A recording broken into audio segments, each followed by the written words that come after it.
Many of the struggles in the Middle East over the past century can be tied back to the Sykes-Picot Agreement. Drafted in the final years of World War I, the Sykes-Picot Agreement was a secret document negotiated by British officer Mark Sykes and French diplomat François-Georges Picot.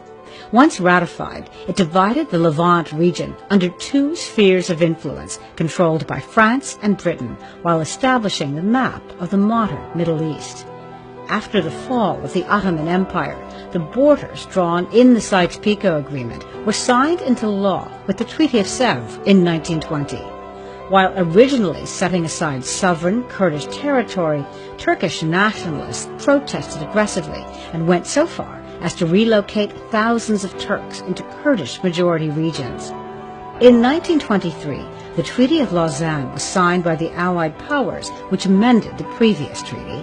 Forming the present-day Turkey, Lausanne set the northern borders of Syria and Iraq, separating ethnic groups and effectively ending the dream of a sovereign Kurdistan. Today, more than 30 million Kurds and millions of Assyrians, Yazidis, and other stateless ethnicities straddle the borders drawn by Mark Sykes and François-Picot 100 years ago.